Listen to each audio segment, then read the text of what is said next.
Welcome to Trial by Wine. We take a closer look at crimes that highlight how fascinating humans can be.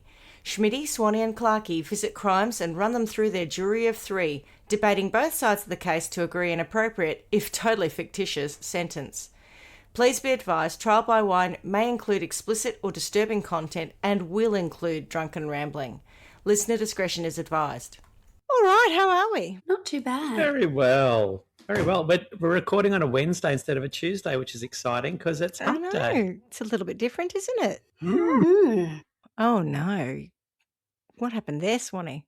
Swanny's just sent I've sent you a picture picture of the offending product, tonic water. I have. And with Don't tell me you've discovered it and you really no, like no, it no, now. no, quite the opposite. Quite the opposite. That is Someone a bought it leftover by from, accident? we had a little do here on Saturday night, and I've had to put all the, alcohol and this, that and the other away. And that was in my laundry, all those bottles of Cappy dry tonic with real quinine. I was like, oh, Real quinine, yeah. I couldn't think of anything worse. All of that stuff. I was like, that's not what I'm drinking today. Keeps the mozzies away. It keeps, Well, we've got and enough cramps. I don't know. I don't know why we ended up with so much of it. I mean, it's just It ridiculous. does look like you've been doing a lot of gins and I things. know. Yes. I mean, I'm a sure lot we of had- and tonics. we had yes. quite a lot, but I don't know that I don't know. Perhaps somebody over ordered. So you had to do any news in the last week from anyone? Well, we did. We had a little birthday party for my husband on Saturday night, a house party for about 65 people. So that was a bit of work involved in that, as you It's can not imagine. that little, actually, A for a little bit house of party for clean-up. 65. yeah, Yeah. it was. I was And going to say, have you recovered yet? Mm. I have, but the funniest thing was that I don't know if you happened to see in the news over the weekend that WA was hit, or southern WA was hit by a massive storm. Anyway, so of course every time the weather comes, they know it's coming here pretty much. So it was this massive build up all week. It's going to hit Saturday. It's going to hit Saturday. I was like, please, we wanted it to be sort of spilling outside, and we've got different sort of Yeah. rooms that yeah. spill, Yeah. Don't really want the party in your bedrooms. and it was going to be a big, big storm, like a wind Yeah. sort of event, and they were a watching. tornado. Correct. Mm. So we had the gardeners in, and all sorts of things being done, so it looked as good as it could, given it was at the end of autumn. So there were literally beautiful rustic leaves holding on. I'm just like, just stay till Saturday night, and then I don't care what happens. You know what I mean? And Yeah. so it was like red and gold and whatever else, waiting for the one big weather event, whether that be a heavy downfall or wind, and we just knew it was all going to go, but everything was kind of hanging on, everything had been cleared out. Anyway, so the party started. There was a heavy downfall at about, I don't know, an hour in kind of thing, when people, or maybe half an hour in, some people were still arriving, taking their shoes off and coming in. And then it just disappeared. It went away. And it was the calm before the storm. It was 22 degrees outside, All like right. like 10 o'clock at night kind of thing.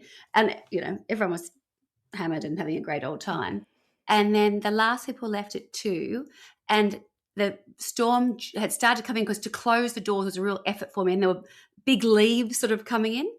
And sure enough, by the time I woke up the next morning, it was full on hectic. There was a roof came off a house in Cott where we live, and our whole suburb looked like it had been shredded, because I think there was so much foliage still left on that back end, because we hadn't really had a big storm come through yet.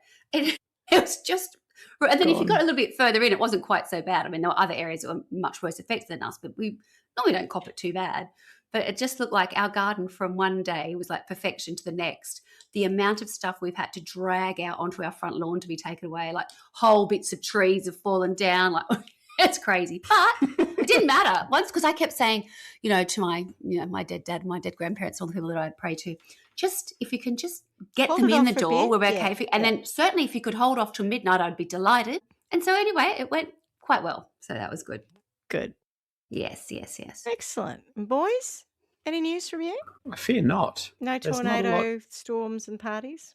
No? I mean, we plenty came of home rain. today and there's a tree that's fallen down, and it was across the road, but somebody's kindly chainsawed it off the road. good. So, yeah, all good. I've done What about you? the same thing. I've just been moving Watching between reels. a couch How is your recovery going? couch A to couch B to bed, to couch A to couch B to Oh. bed, to couch B to couch A to bed. It's fine. I'm at 5 weeks now, so next week I Gosh, see that the was quick. surgeon. I know.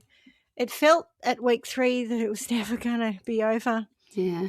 But next week I see the surgeon, and hopefully I'll then start my weight bearing and be off crutches and walking. And That has gone back. so quickly Hasn't it? from my perspective, probably not from yours. it kind of has for me though too. At first I was just like, this is interminable. And then, I don't know, it just sort of hit a point where I'm like, oh my God, I haven't read all the books. I haven't watched all the TV. I haven't done... I had plans. I had all the running things. out of time to do all the things. Yeah, like even today I'm like, oh, I haven't done a story. And frankly, I've been at home doing nothing for 7 days and I should have. But I get really tired, I must admit. Yeah. Moving from point A to point B is knackering. Having a shower exhausts me. And I've lost 4 kilos in the last 4 weeks. And I think it's muscle. I think it's condition. Yeah. If you're not moving, it definitely would be. Yeah, Can you lift your legs up and everything hangs down? Yeah. Yes, everything's That's always hanging, the one you sell with people when they've been unwell or or whatever else. The legs go first because you're always on them. Around the thighs. I've got the hanging thighs. Yeah. I thought about it. I can't remember what time I messaged you both going, have you got a story? Because I just couldn't. I couldn't fall asleep. I was knackered, but I couldn't fall asleep either. So I was just like lying there going, I'm so tired, but I can't sleep and I can't write a story. I've had major surgery. I need to give myself a break. Not today. Not today. Yeah, not today. No, it's true. I did edit all of our stories. But exactly. I'm sure a couple, you don't have to apologise. Trust me. I just was like, all good. All right. Well, I suppose we should introduce ourselves. I'm Schmitty. I'm Swanny. And I'm Clarky. And together we are Trial by Wine. And what are we drinking? Swanny's got the lovely I've got the tonic water, tonic water. No. So as a result of having this little soiree, I have leftovers. So we ended up with way too much water and tonic water. So I should have bottles of this for, what weeks. Kind of a party has leftover Swanny. water? I'll tell you, the kind of party that there's no champagne left. All the booze everything. Right. Not all of it, but I can't sit here proudly going, oh my God, look at this beautiful champagne. All went. Right. So yeah, Swanny, all of that stuff, all the good stuff went. You don't have to answer this question, but when you are organising a party like the one you just had, do you look at it as a license to stock up on the good sparkling water because you need to be prepared, knowing you're going to have a whole lot left over that you'll be able to enjoy later? Well, it kind of is twofold. So whenever we have a party, my husband organises the alcohol through like a bottle shop here, like it's quite a cool one. He does everything through them, so they know him and they give him a good deal. So he does alcohol, and then we had caterers and whatever else. But with the water, I was like, we need to have, and I said to him, we do need to have some soft drinks, which he always looks at me and goes, who's going to drink that? And I'm like, well, not everybody drinks. And, you need to have water. You need to have tonic water and whatever else. He's like, okay.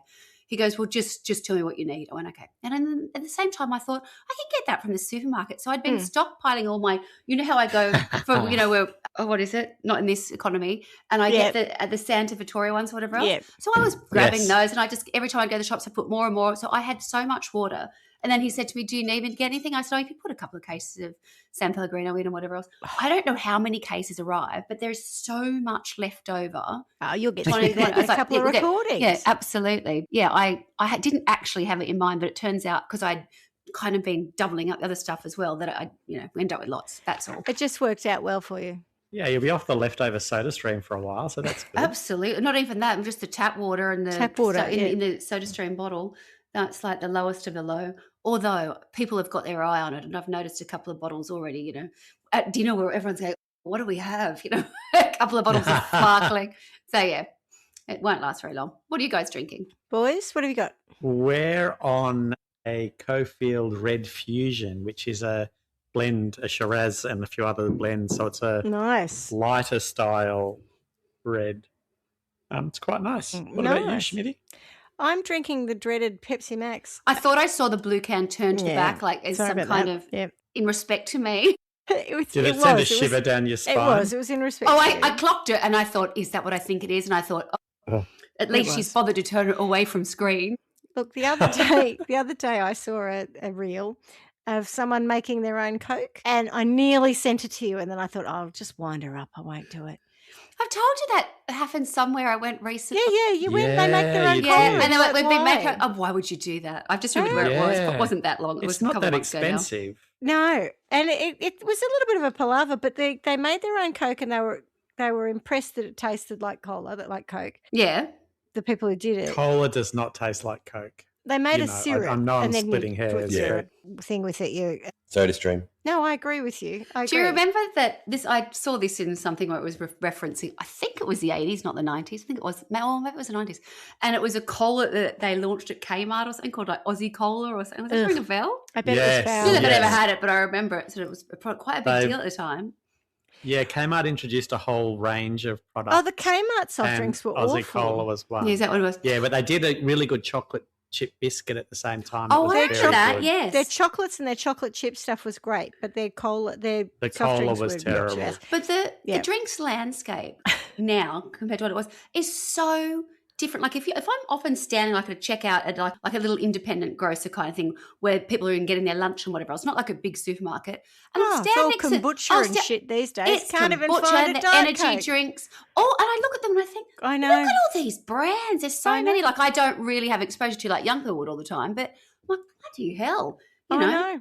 And the other day to have a third cola was like, woo!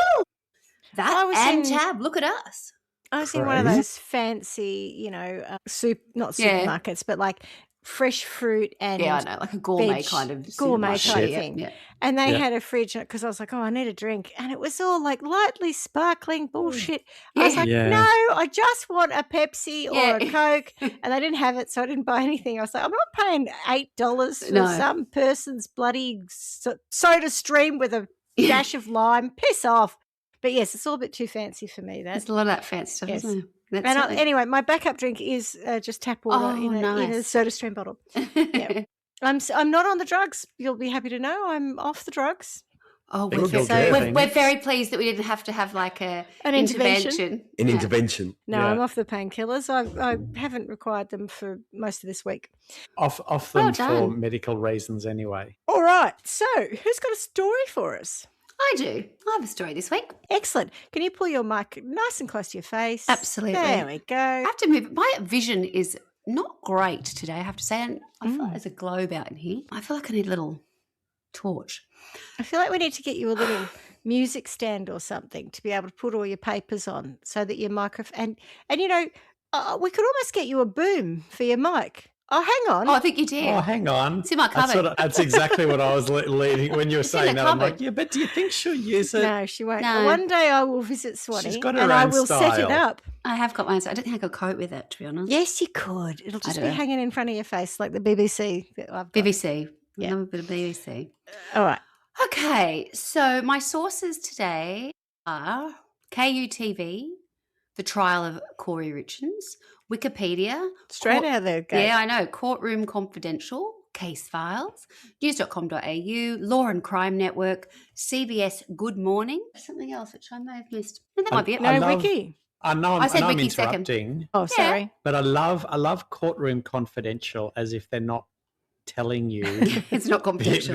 But they're 100% not confidential. Exactly. I got stuck on KUTV. Yes. And that's all I could hear. And so you must have said Wiki and I didn't hear it. KUTV is in the US. Yeah. Anyway. Okay. So the story that I'm going to share with you today is one that I looked into maybe a couple of months ago. Like the time goes past so quickly. And I decided that I wouldn't bring it to the table because it was still not entirely finished. But I liked one aspect of it, which I thought, well, I can understand why this garnered attention. So it's the story of Khouri Richins, and it's very important that I tell you that Khouri has very pretty spelling. Her name is spelled K. Oh, it's a woman. Yes. Oh, it's a girl. And her name is spelled K. Look at us gendering people. O-U. No. And that's what happened. Khouri. Whatever They say that's called happened. K-H. K-H. K-H. Khouri. But they just call her Khouri. Okay. Khouri Richins. That's what happened, isn't it? Whatever happened, that's the reason. That's it, yeah. Absolutely. In court, why did you do it? Because of the fucking Khouri, spelling. and look how it's spelled. Look how my name's She never stood a chance, poor Khouri. Not one. Don't tell me she's got neck tattoos as well. Khouri. No, she doesn't. Did I send you guys that little thing where that comedian who was like a former teacher? Moldy. Yes. So she's like Coldy. She's not. She's Khouri. But yeah, it's got unusual spelling. Did I send you that thing? I think I did. Where it was like there's an ex-teacher, school teacher, primary school teacher, who's a comedian. Anyway, he often refers to students that he's taught with us, and there was one where he was talking about all the unusual, pretty names that he'd heard, and one of the kids was called Crystal Beth. No. So there were lots that had pretty spelling where they'd put two names together, like Sharon and Cherie or whatever. But one of them was he had a child that he said it's either I've taught this child or one of my friends has, and one of us has taught someone called Crystal Beth. You'd like to think that their family was so sheltered that it never even crossed their mind. I don't know. Do you remember the show Freaky Friday? Yes. The movie? Book or whatever. The movie? So there's I remember the book. So there's a thing in that where someone's got a cold and they're inviting someone over for meatloaf. And when they get there to have it, it's all this bright purple colour. And because they had a cold, they were trying to say beetloaf. Beetloaf. But they were saying meatloaf. And I feel like Crystal Beth could Crystal have Beth, that problem. Crystal Beth. True. Crystal Beth. Yep. Goodness. What a pretty name, though. Goodness. Oh, how lovely. What a high-performing name. I know. Isn't that dreadful? She gives me the shits, that Crystal Beth. She's really bad for you. Stay away from her. Stay away from her. She'll ruin your life. Yeah. Okay, so our crime today is set in Utah in the US. And it is, there was a note that I had made, which I can't find anymore, but it was about the fact that they are Mormons, but they're not necessarily observant or practicing. So because when I looked at this case online, what you would come up to initially was the fact that so many people going, oh my gosh, I can't believe they're Mormons and they're behaving like this or whatever is happening kind of thing. And other people were saying, oh, they were kind of like, they might have been, forward facing. They're not Orthodox Mormons. No, exactly. That kind of thing. Sort of not madly it's in the neither church. Here, it's like it's neither here nor there. I've had friends who are Muslim who drink alcohol. They're not, as you say, they're not practicing or they're not observing. Yeah. It's just that thing where there's so many stories that come out of Utah, of course. And that's the only time I need to even touch on that. They are, but it's kind of neither here nor there. Do you know what I mean? I married a divorcee, which makes me an adulteress. So, I'm not really practicing Catholicism that much. Is that right? Yep. You're an adulteress because you married someone? Who'd been married before. So technically he shouldn't have got divorces and I shouldn't marry a man who's been married, see? Because in the eyes of God, he's still married to his ex. I would have thought that an adulteress was someone who had an affair. It's also all based on something from 2,000 years ago. Do you have another name for that? So I'm not bothered. Would you get stoned for that? Yes, in the olden days you would. Yes. Yeah, go have yourself a little toke. Go and have a durry. Sorry, what was your question, Swanny? So if you had an affair, is that an adulteress or am I getting things confused? That's what, if someone asked me, that's what I thought the definition was. I wouldn't have thought. So if you have an affair, you're an adulteress. Yes. But also the person you're having the affair with is committing adultery with you too because you're married. Yeah. Well, even if they're not married. Yes. Right? So because it's about involving yourself in the sanctity of a marriage. Okay. And so in my case, I married a man who was previously married to a Catholic and had been married in a Catholic church. Okay. And therefore the church wouldn't recognise their divorce, even though legally it's recognised, and therefore, but the church's standards, I'm an adulteress. Yeah. Oh my goodness. But you can see how much it bothers me. Yes. Yeah. Judgy indeed. God, can we still be friends? Oh, hang on a minute. I think so. I think you're okay. You like to rag on the Catholic Church, so it's all good. I do. I know. And there's another reason why. Sorry. You gave him that one. Sorry, Swanny. But I was just pointing out that there are lots of people who have a faith that don't necessarily go along with all the tenets of the church that they're subscribed most people to. are like that. It's called the moderate. Do you know what I mean? Yes. If anyone judges you for that, you let me know. It's much nicer when the world's much more inclined to be like that. Just God. God's my judge. Thank you. So, Eric and Khouri Richins in Utah met in 2009. At the time, Khouri was working as a cashier in the Home Depot. Sorry. Did you say Erica? No, Eric. Eric. Okay. Eric. I thought we were going to have a lesbian story. No, not at all. Excited. Eric that really and would have been moderate. I've got to start calling her Khouri because if I start trying to read it, Khouri, it gets too hard. So Eric and it's Khouri met in 2009. Khouri. She worked at Home Depot, and by 2012 they'd already had their first child. So it was, hard and fast. Woo. They were married in a backyard ceremony in 2013. Nothing wrong with that. Fancy. And so did we. So was I. Well, there you go. And their two next boys were born in relatively quick succession 2 years after each other. So they ended up with 3 sons. Eric was a very hands-on, very devoted father. And he was called Rico by his friends. Eric, Rico, get it? Rico. Yeah. I like it. He was a popular guy. I don't like that he's been referred to in the past tense. Yeah. Yeah, well, he was. Yeah.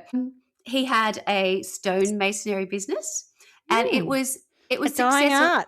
And it wasn't, I don't think it was necessarily that successful to start with when he first met Khouri, but it was becoming increasingly successful. And as you say, I don't know, there are a lot of people around doing craft. it. So if you do a good job, there's definitely demand for it. So his business was becoming increasingly successful. As I said, he was a devoted dad, and he was deeply involved with his boys, and he was the football coach, the baseball coach, etc. for his kids.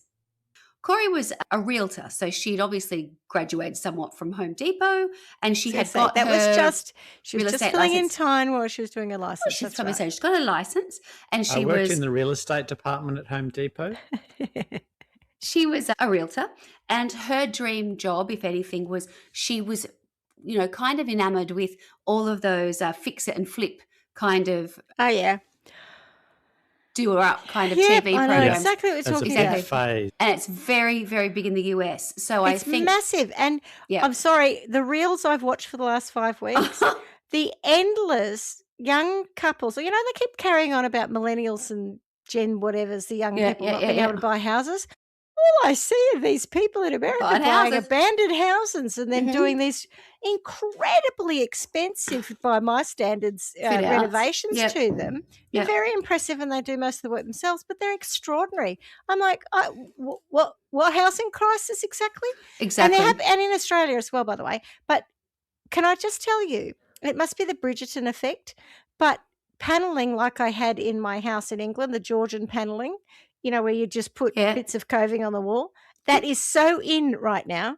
Everything I see, they're sticking bits of timber all over the walls to make them look fancy and then painting them. By the way, that's the latest aesthetic. That's very true. I don't doubt it.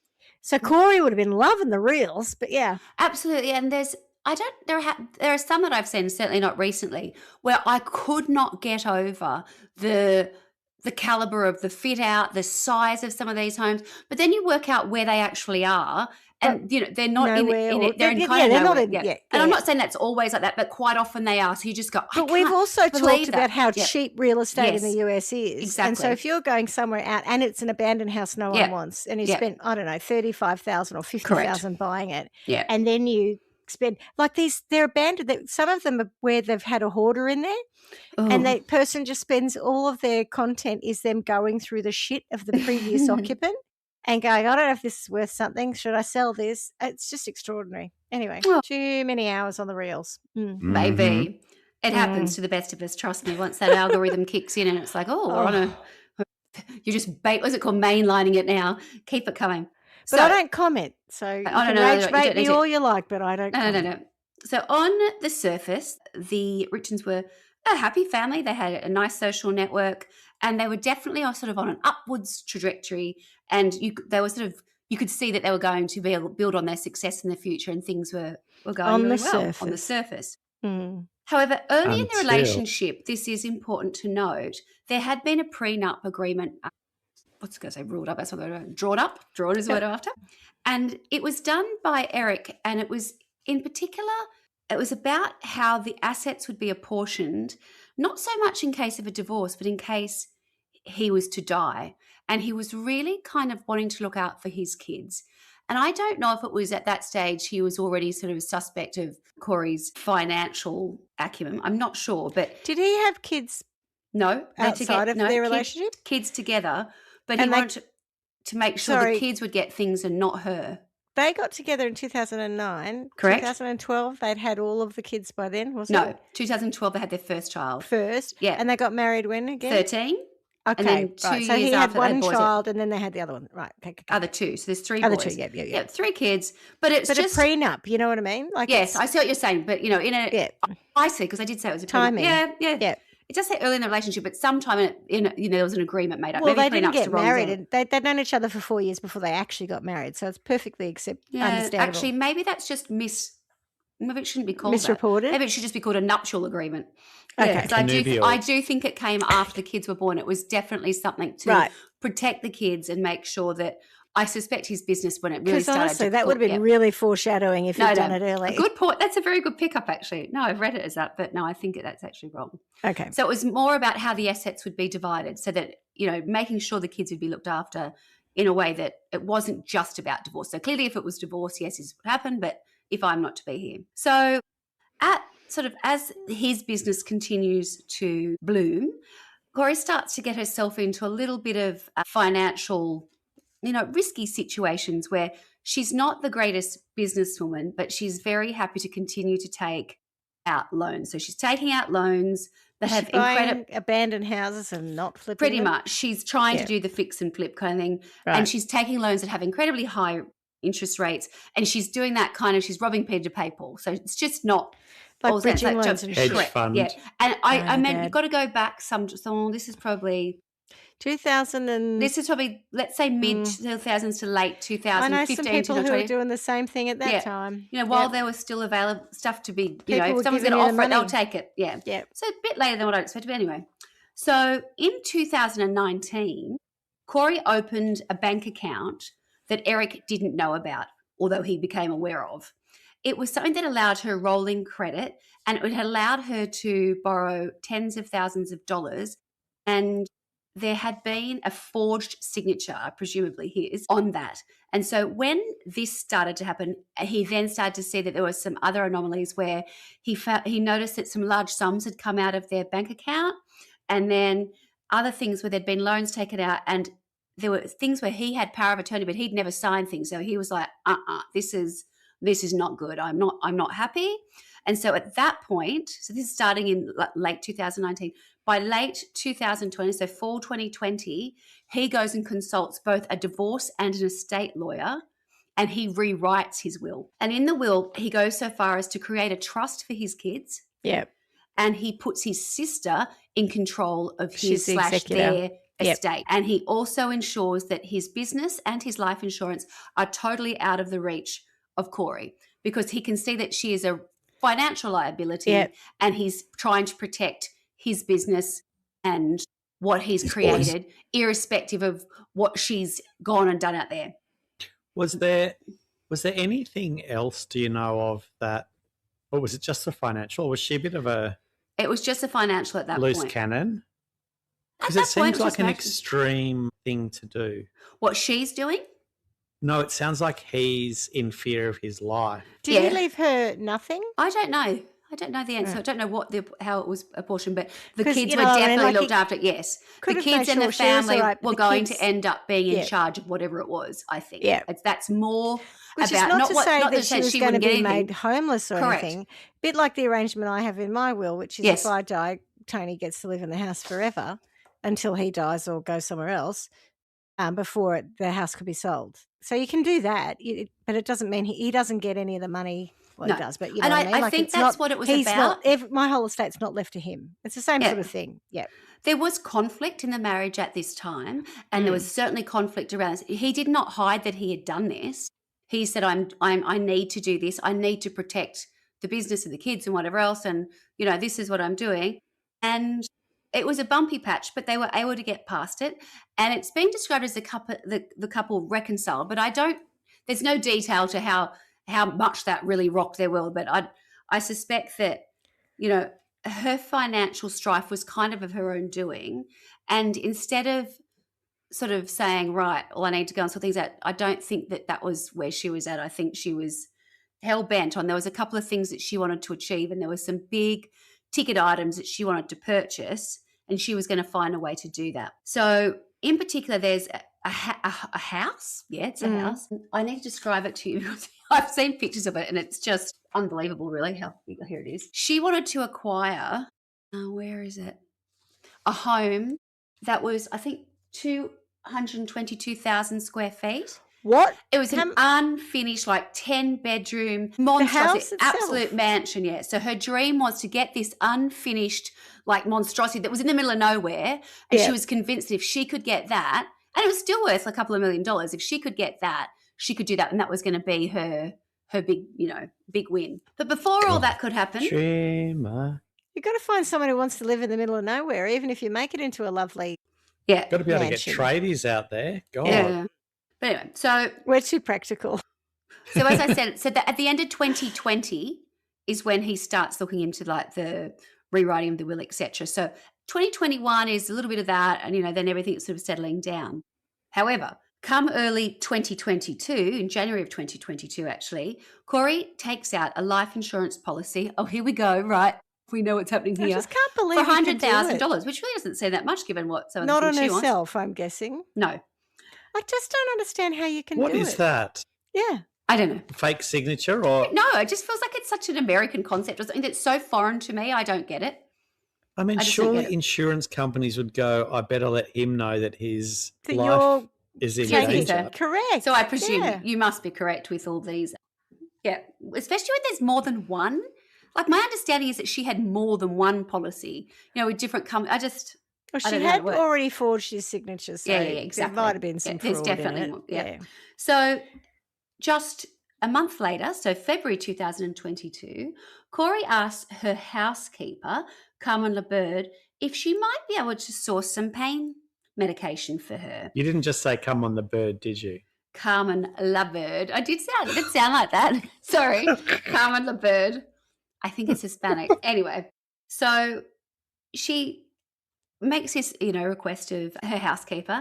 And the way she describes it is she tells Carmen that what she's after is, can you get me some of the Michael Jackson stuff, to quote her. OxyContin? No. So Moonwalker? I can't remember you won't remember the name of this one. So Dr. Conrad Murray, who you will remember, this will trigger memories for me because I was actually watching a Michael Jackson documentary a couple of weeks ago, maybe a fortnight ago, and I actually saw the bit about this before I got to this. And what he was doing was, in that lead up to MJ's passing, MJ was a chronic, what's it called? We can't sleep. Insomniac. Insomniac, that's what, a chronic insomniac. And to get him to sleep, he was on a concoction of drugs, but Dr. Conrad Murray was actually administering him with a hospital-grade surgical anaesthetic to sleep, which is not actually sleep, it's just putting you out. And it was called a heart attack. Propofol. Jesus. Yes. So she's kind of saying, I don't know if she knew what it was, but because it had been in the press and everyone knew their job, she's like, can you get me some of that? I don't think that's what she necessarily meant, but that's what she was asking for. So this and she's asking her housekeeper that. Yeah, I've got no contacts, but I'm sure you have, that kind of, you're connected to that kind of part of society. I'm not. You're Hispanic. So the housekeeper, on her mission to get some Michael Jackson stuff, is able to procure about 15 to 20 fentanyl tablets at a cost of around $900. And so that is the beginning. How much? Sorry, how much? $900 for about 20 tablets. Of fentanyl, right? Yes, nothing to do with what happened with Michael Jackson. I guess. No, but it kills you get all the time. You get what you can get, right? No, you get what you get. You don't get upset. No, I'm after a powerful surgical anaesthetic. Do you have any of that? I'm after It'll propofol. do the same thing. Yeah. I've got some fentanyl. Yeah, that does knock you out. Propofol. So fentanyl. It sounds the same. Yeah. So on Valentine's Day, 2022, it turns out that after eating a homemade sandwich, Eric falls seriously ill at home. He's at home alone at the time, and he gets himself to a point where he's like, oh my gosh, I think I'm going to have to call an ambulance, and then he becomes unconscious, and then he kind of comes to and he's kind of all right. But he does tell a friend that he fears that his wife had been trying to poison him. It's a red flag. It's a, trouble in paradise moment when you say, when you say to a friend, I think my wife is trying to poison me. Yeah. I mean, at that point, you pack a bag and you leave the house. But she must have given him, or, if that was, I agree. A small amount. So anyway, it's clearly affected him. That's the last straw. That's not the... Let's not get that up. I'm out of here. Someone's trying to poison you. I'll stick around. You do not stay around, yeah. That's exit level. So just days later, Khouri approaches Carmen, the housekeeper, yet again and says, do you think you can get some more? So got any better stuff? I don't know. I tried 20 tablets. I think I might need something a little bit stronger. What else can you get? So on March 3rd, 2022, there's a celebration in the Richins house. And that is because, this is what I find it odd that they would be celebrating because he was against it, but she is celebrating a real estate closing. And I believe the real estate closing she's celebrating is a 22,000 22,000 square foot monstrosity, unfinished, massive mansion that she's planning on fixing and flipping at great expense, I'm sure. So she describes the family as being, they were celebrating, and that she took up a drink. She took a drink up to him. But he was having He was already in bed, and he had taken one of his gummies. He was having such a good time, he was already in bed. He had taken one of his, druggy gummies. What do you call them? CBD or THC or gummies. THC, yeah. Yes, he had taken one of those, and she gave him a Moscow Mule. And, because they were celebrating this purchase of the deal that she closed on the 22,000-foot super house. So she took it upstairs. He had already had a gummy, and then one of her children was screaming. They were having a nightmare. So she went downstairs. She left phone in the room. She quickly went downstairs to comfort her child, and she fell asleep next to her child. And it wasn't until around 3 a.m. in the morning that she returned to her room, and it was there that, she leant over to touch him, and he was, cold and like cement. So she immediately called 911 and said, my husband's not breathing, or he's not looking not so responsive. good. He's unresponsive. cold. I gave him some Michael Jackson drugs. Stuff. I put Michael Jackson on. Might that have something to do with it? It might do, motherfucker. Yes. So while she's on the phone to the operator, she's asked to give him CPR, and she's saying that she's doing that, and they're trying to, help her to either bring him back or keep him alive or whatever it is But she ain't though, is she? I don't think so. She didn't even try. I don't reckon. Well, we'll come to that later. That's what I'm accusing her of. We will come to that later. Yes, perhaps. Anyway, sometimes poor Eric is dead. I know they make them do it, and I know they do. They do it here too. Yeah. But if someone's cold and quite looks like they've been dead for some time, you do sort of think, what is the point? But if you just chum on motherfucker the fuck out of your partner, she's to the killed point him. that they're dead, you're not going to go too hard trying to save them. Correct. Yes, I know. So it's exhausting. Staying alive. Staying alive. Yeah. How's it go again? I can't remember the beat. So poor Eric Richins is found to have died. Been and murdered. It was attributable to a lethal dose of fentanyl, and it was 5 times the amount that would be lethal. And they could tell that it had been ingested orally. So were there any red flags in the investigation? So it was a Molotov cocktail of a drink rather than a Moscow Mule. There were a couple of red flags because Eric was a healthy man, and it's usually quite unusual for someone just to die in their sleep. Overdose of fentanyl. Not so much, overdose of but fentanyl. a Moscow Mule, thankfully. Be careful. He was not a drug user, despite what sort of then became suggested. The gummy wasn't as you could imagine. He didn't do gummies. He might have had some in the house, but I think, it was one of those things he might have, that's about it. But he was certainly not into narcotics. A gummy is a gateway to fentanyl? It's a bit of a leap. I don't know. I'm waiting to see what happens in 10 years' time. Yeah, I don't know. Why are you taking gummies? No, I'm waiting to see what happens because America's legalized marijuana in so many states, and all these podcasters I listen to are all on these gummies, and I think, God, it doesn't sit well with me. So I'm waiting to see how it turns out. I'm not great with any of that stuff, so I can only use my own experience where I go, oh, God, I don't know why anyone would want to feel that way.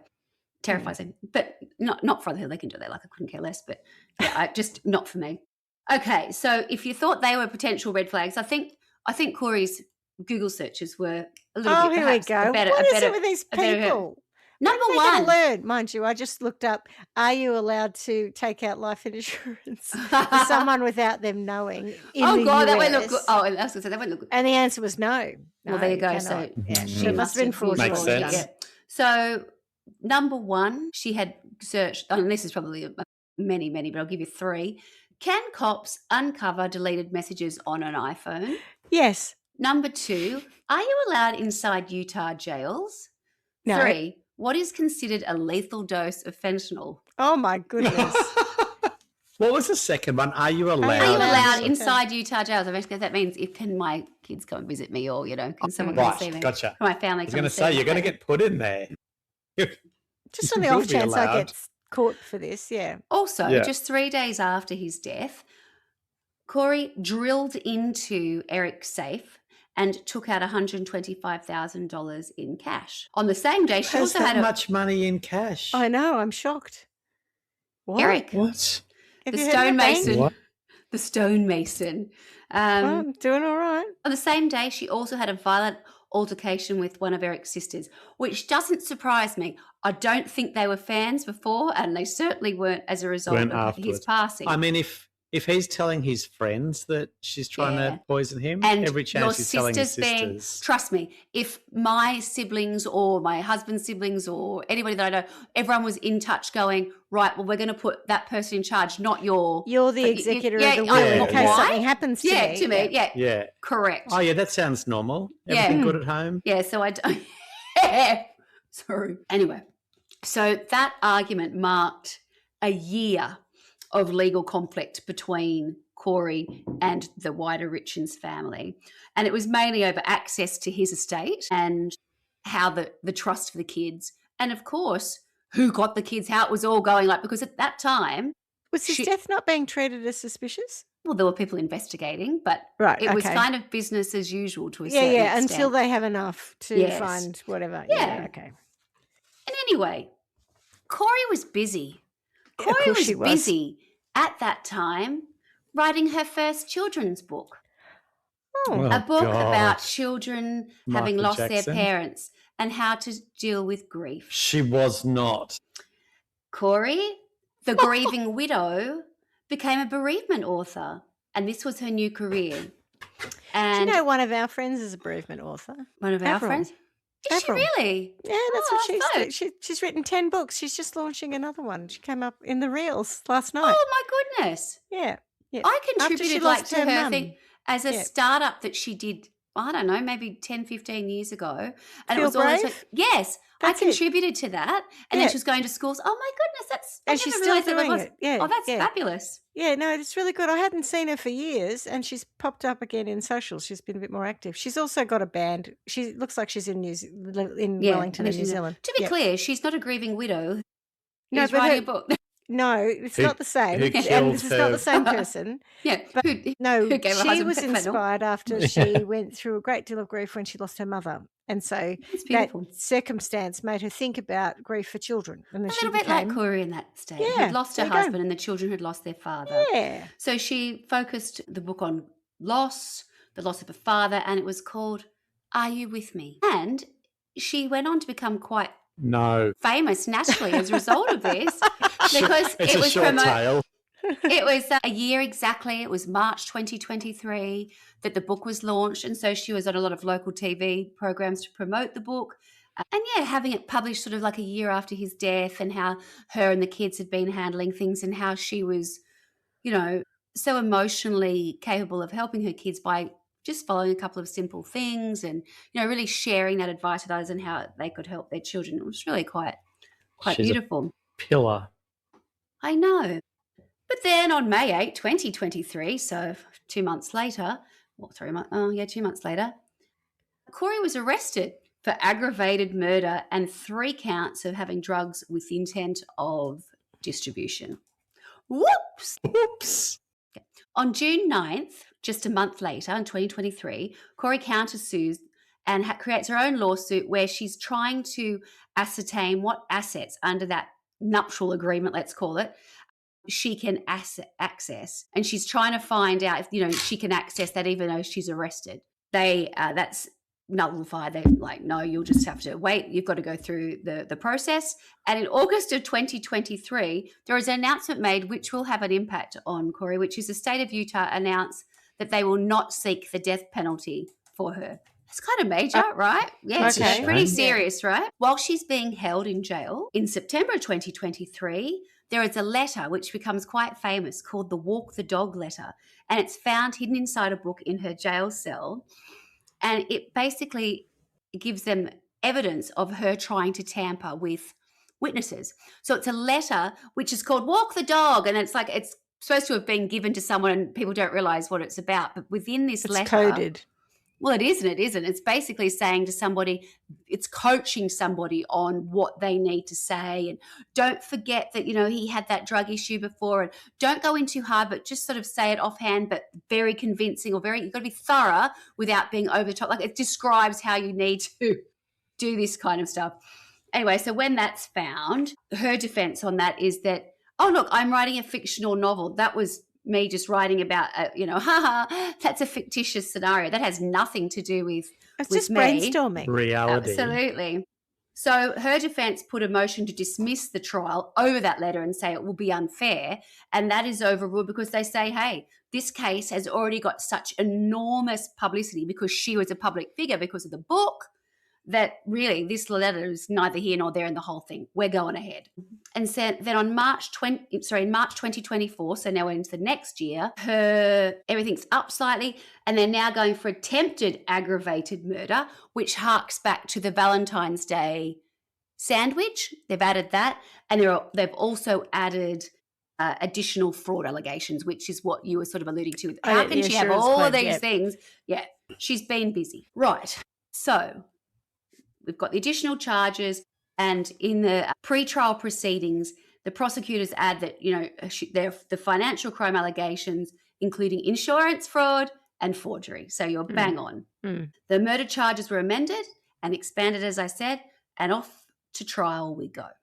So in March of this year, just March 2026, so the trial begins in Summit County, Utah, and prosecutors present evidence concerning fentanyl procurement, financial motives, life insurance proceeds, the alleged Valentine's Day poisoning attempt, and real estate debt and business problems. The defense position is that she always maintains her innocence, and she didn't know nothing about birthing babies.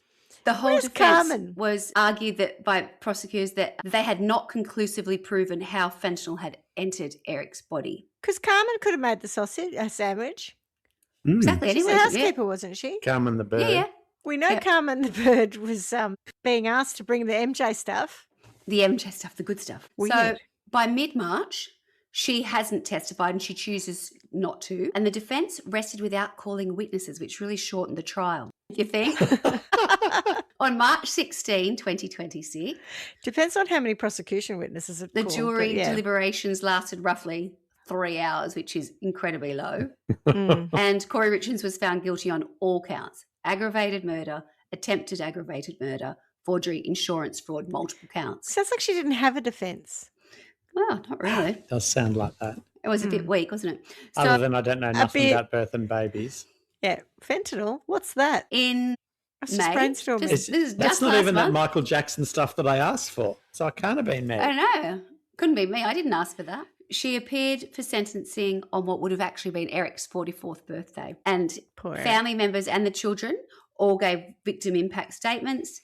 And then the children expressed fear of their mother and described the impact of losing their father. She does speak for the first and only time here, and she basically gets up and says, I know you've been, led brainwashed. To believe, brainwashed, that's the word. Yeah. And you think that, I've done something to your father, I haven't, and I will always love you, and just always remember that I would never do this, whatever. Sure. Yeah. Shut up, Mum. Sit down. Exactly. You're making an absolute tit of yourself. Judge Richard Marzik sentenced Khouri Richins to life in prison without the possibility of parole. He stated that she was too dangerous to ever be free. Wow. That's extreme. Yeah. It is a lot. But they went back, if you sort of, it's really weird because it's not mentioned very often. There was a little love interest, although that wasn't really anything. And once he found out, he was not involved in any way. She was just, He wasn't making sandwiches and having them delivered. No, he wasn't involved. But, she'd been to him as well. But on the night of the murder, she had gone upstairs and given him the laced drink. And then she maintains that she left her phone there and she went downstairs. And they were able to say that the phone was unlocked 6 times in the 15 minutes before she actually called 911. So she had been, and had also been pinging around the house. They knew that she'd been moving. She wasn't in bed with any kid. She was, up, down, around, trying to work out what was going on. So they were able to say that she knew what was going on, how she was moving around the house, and again, accessing the phone, which is all wrong. And then when it came to the 911 call, when she's being asked to give CPR and she's lying, they can tell that she's holding the phone to her mouth. They did like forensic research, I think, versus the lady keeps saying, put me on speaker. Am I on speaker? Yeah, you're on speaker. I need to do it with both hands, I think, because she can tell that she's like, I don't think she's doing stay alive. Yeah, so I'm the best one-finger CPR administrator in Utah. Yeah, absolutely. She was very committed to getting the job done, and she was in quite significant financial distress, and she figured that by getting rid of Eric, she would somehow be able to manifest that she could knew about the access will. that. I mean, I know the insurance policies, but insurance and policies, also then she didn't have him as an issue.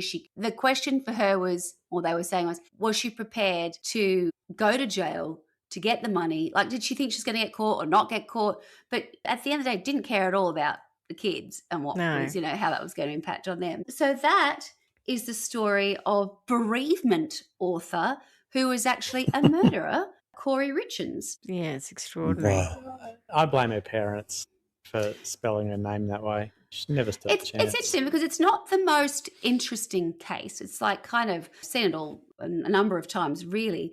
But it was the addition of the novel. Oh, sorry, the bereavement. It was that a children's author and bereavement author, grieving widow. That is where it sets it apart. Where she didn't just go, well, I got away with that, or whatever else. It was like, oh no, I'm gonna own this. I'm gonna lean in. Call me, and there's another way I can probably now I can be famous and rich. You can just imagine. Yeah, I'm grieving my murdered husband. Yeah. Oh, really? Whoops. Who murdered him? Oh, me. Oh, and your husband had a fentanyl addict? Was a habit? Sorry. Yeah, he loved it. At the start of the book, to say, thanks go to my husband for dying, for making this possible. Gosh, there are a lot of people who have died from fentanyl who have. Like a back problem or something, and they buy it off the street and they die from it. Yeah, it's very. I mean, that's hugely quite common. Yeah, it's very tragic. So you can understand. That's why I asked whether it was treated as suspicious, because you could have understood if the police were like, "Oh well, another one, another person who." It's probably why has done it took that. 12 months to. I think that's exactly right, because they really had to rule out. And a lot of, and I haven't gone into it. So I bet you the family went to the police and were like, "No." But so much of where things got complicated was dealing with Carmen, the housekeeper, and the guy who was her drug dealer, because his first bit of evidence he went back on, and he was like, I was high at the time, I'm sober now, all that kind of stuff. Yeah, so it wasn't that straightforward when it came to getting some of the evidence. But one of the things that I liked, there was one thing that was called digital breadcrumbs. Yeah, and there was I can't remember where I wrote it down, but I thought it was She should have Googled, can they tell where I am in a house on the phone? Because I think most people's assumption is that the phone is pinging specifically on a tower, generically to your house.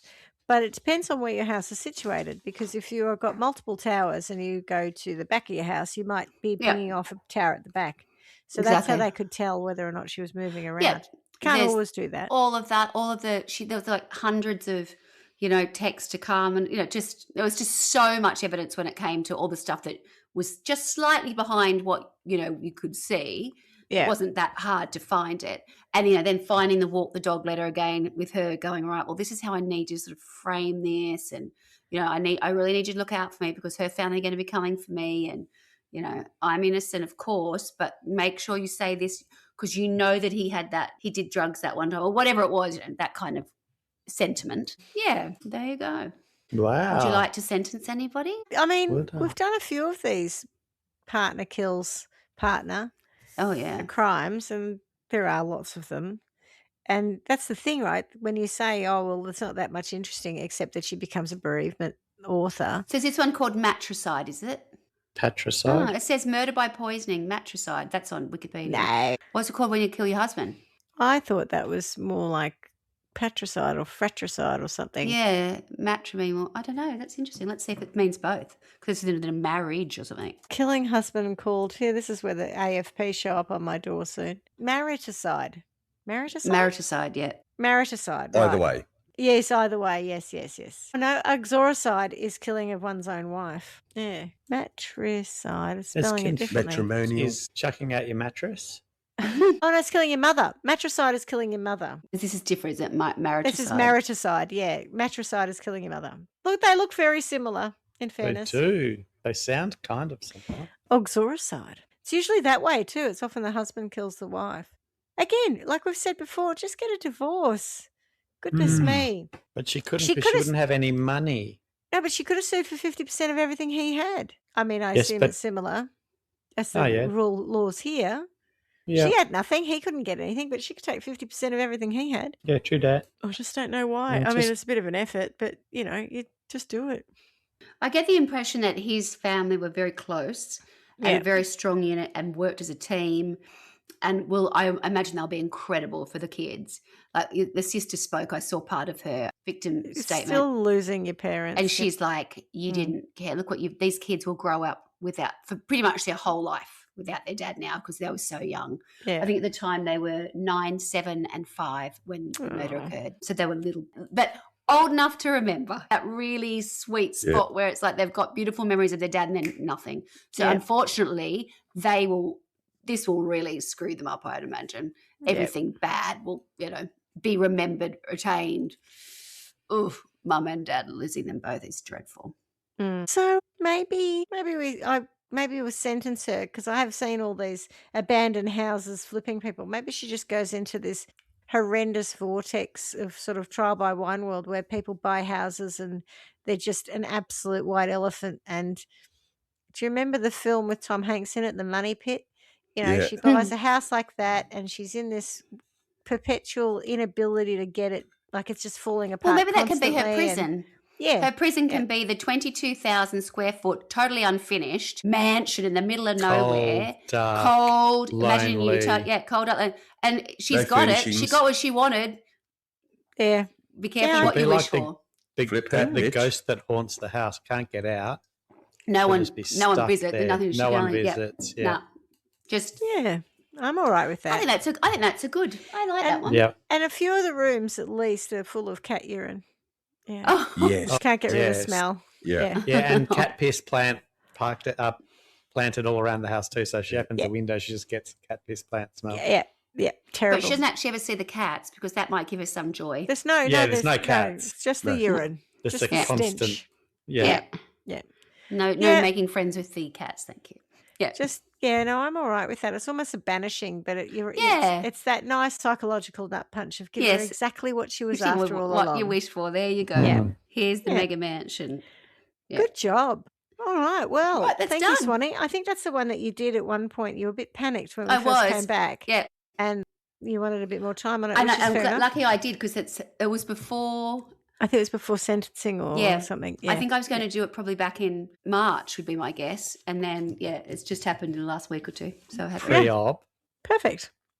Pre-op. Our life is pre and post-op. That's right, yeah. All right, good one. Well, on that note then, as we say every week, miss you already. Ciao. Ciao, ciao. Ciao. Thanks for listening to Trial by Wine. You can contact us at trialbywine@gmail.com. Please rate, review and subscribe to Trial by Wine on Apple Podcasts or wherever you get your podcasts.